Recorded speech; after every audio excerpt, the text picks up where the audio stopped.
Hello students, आइए बच्चों, आज हम इस वीडियो में आपको द्विगु समास और बहुब्रीहि समास में अंतर समझाएंगे।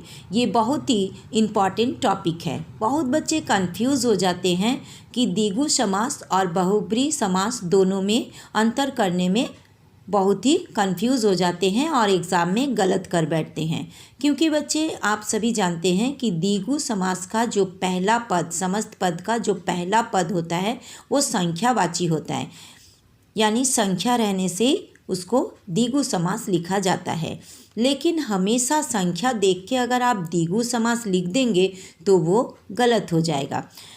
उसी बारे में इस टॉपिक में हम बात करेंगे कि द्विगु समास और बहुब्रीहि समास आप कैसे करके पहचानेंगे। उसका एकदम आसानी तरीका हम बता देंगे कि आपका कभी भी गलत नहीं होगा एग्ज़ाम में और आप सही कर पाएंगे। तो चलिए हम आपको सिखाते हैं। इसके आगे हम कर्मधारय समास और बहुब्रीहि समास दोनों में जो अंतर है उसका वीडियो हम अपलोड कर दिए हैं। अगर आपने अभी तक नहीं देखे हैं तो इसको ज़रूर आप देख लीजिएगा।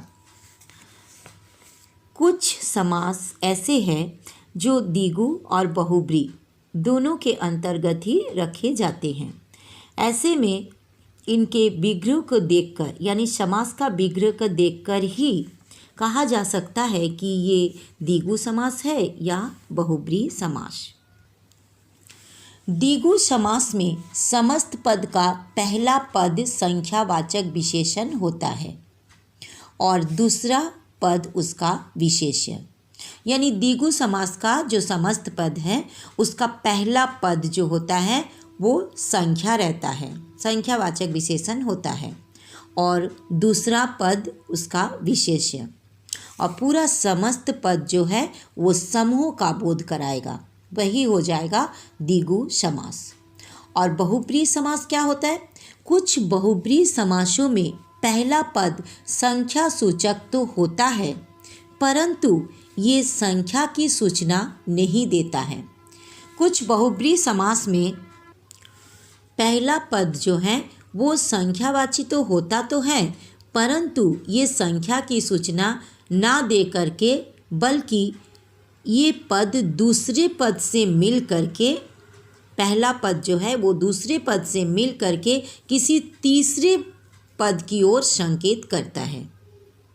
यानी बहुब्रीहि जो समास है उसमें कुछ बहुब्रीहि समास में संख्या रहता है लेकिन उसमें ना ही पहला पद ना ही दूसरा पद किसी का महत्व ना हो करके बल्कि तीसरे पद का महत्व होता है। चलिए हम उदाहरण के साथ आपको समझाते हैं।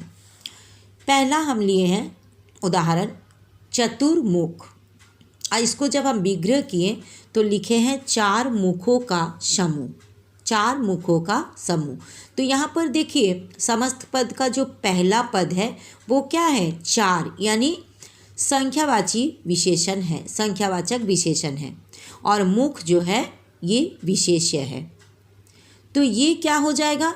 और यहाँ पर देखिए समस्त पद जो है वो समूह का बोध करा रहा है।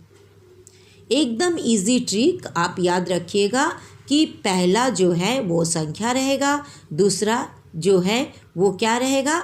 विशेष्य रहेगा, और पूरा समस्त पद समूह का बोध कराएगा, वो हो जाएगा द्विगु समास। नेक्स्ट देखिए, वही शब्द को हम लिए हैं चतुर्मुख। चार हैं मुख जिनके, तो यहाँ पर भी चार अगर हम दिमाग में सेट कर लेंगे कि जो भी समास में समास विग्रह करते समय हमको संख्या दिखाई दिया तो हम द्विगु लिख देंगे, तो ये गलत हो जाएगा। तो आपको यहाँ देखना है कि यहाँ पर जब है कि चार मुख जिनके, कौन है? ब्रह्मा। चार मुख किनके हैं? ब्रह्मा जी के। तो यहाँ पर तीसरे पद को इंगित कर रहा है, यानी समस्त पद, पूरे समस्त पद जो है वो तीसरे पद को इंगित कर रहा है। यानी ना ही पहला पद और ना ही दूसरा पद किसी का महत्व ना हो करके जब कोई तीसरे का इंगित करेगा, तीसरे पद का महत्व हो जाएगा, तो वहाँ हो जाएगा बहुब्रीहि समास।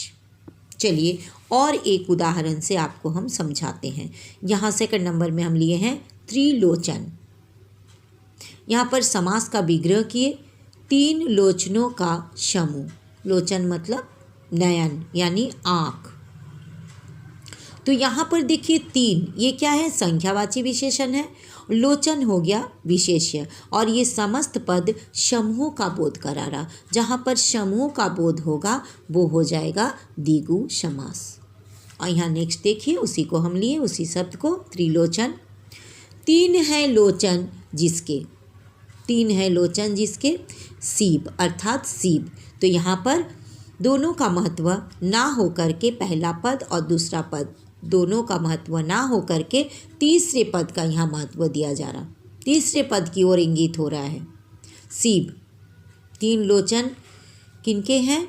सीब, शिव जी के, यानी सीब का महत्व हो गया, यानी ये हो गया बहुब्रीहि समास, बहुब्रीहि समास। चलिए थर्ड नंबर में और एक उदाहरण हम लिए हैं, तिरंगा।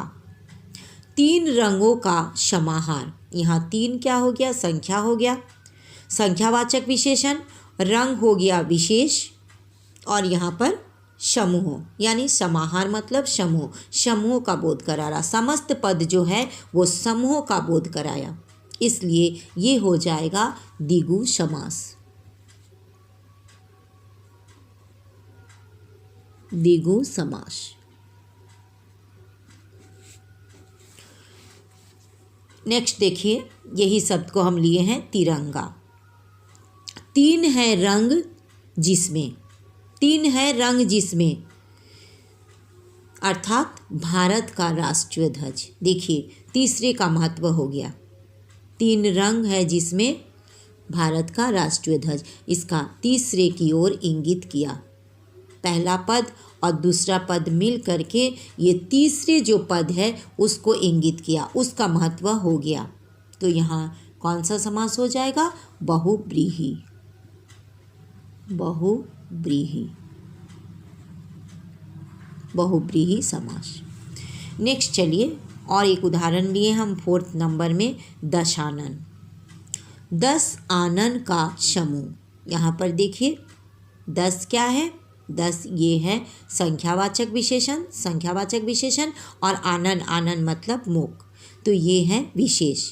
और ये जो समस्त पद है, ये समस्त पद समूह का बोध कराया। जहाँ पर समूह का बोध कराएगा वहाँ हो जाएगा द्विगु समास, द्विगु समास। नेक्स्ट देखिए, यही शब्द को हम लिए हैं दशानन। 10 आनन हैं जिनके अर्थात रावण, यानी दोनों पद का महत्व ना हो करके तीसरे का महत्व हुआ है, वो क्या हो जाएगा? बहुब्रीहि समास,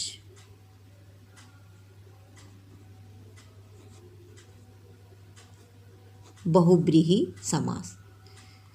चलिए और एक लास्ट उदाहरण के साथ आपको हम समझाते हैं। लास्ट देखिए, और एक उदाहरण हम लिए हैं, चतुर्भुज। 4 भुजाओं का समूह।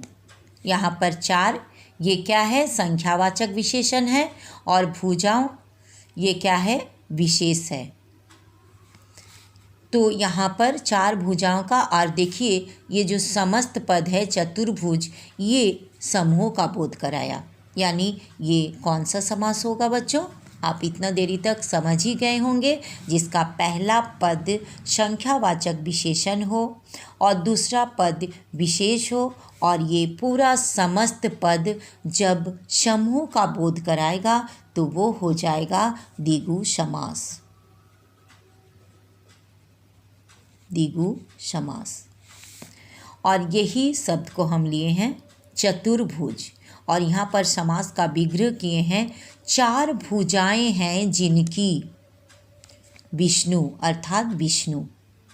तो यहाँ पर दोनों पहला पद और दूसरा पद मिल करके तीसरे पद का महत्व को बोध करा रहा है, यानी तीसरे पद को इंगित कर रहा है।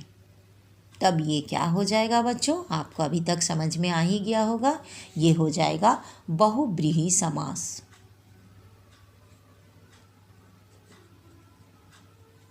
बहुब्रीहि समास। तो बच्चों आपको समझ में आ गया? और एक बार हम रिपीट कर दे रहे इसको।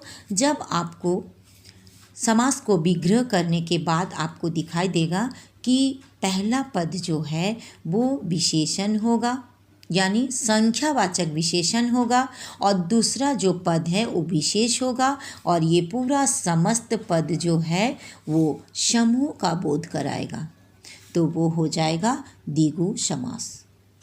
और नेक्स्ट देखिए, उसका उसी शब्द को हम चतुर्मुख का ही हम दिखा रहे हैं कि चार हैं मुख जिनके, अर्थात ब्रह्मा। यहाँ पर समस्त पद में ना ही पहला पद का और ना ही दूसरा पद किसी का महत्व ना हो करके जब तीसरे की ओर इंगित करेगा, तीसरा का महत्व होगा, तब वो हो जाएगा बहुव्रीहि समास। तो बच्चों, अगर आपको ये वीडियो समझ में आ गया, आपको अच्छा लगा, लाइक कीजिए, अपने दोस्तों में शेयर कीजिए ताकि आपके दोस्त भी सीख सके। और बच्चों, अगर आपने अभी तक मेरा चैनल को सब्सक्राइब नहीं किए हैं तो प्लीज़ सब्सक्राइब कीजिए ताकि आप सभी को पढ़ाने में मेरा और इंटरेस्ट लगे और मैं अपना सरल पद्धति से आपको इजी तरीक़ा से पढ़ा पाऊँ और आप एग्ज़ाम में अच्छा अंक ला सको, आपका एग्ज़ाम अच्छा हो सके। तो फिर मिलते हैं नेक्स्ट वीडियो में। Thank you so much. Bye bye.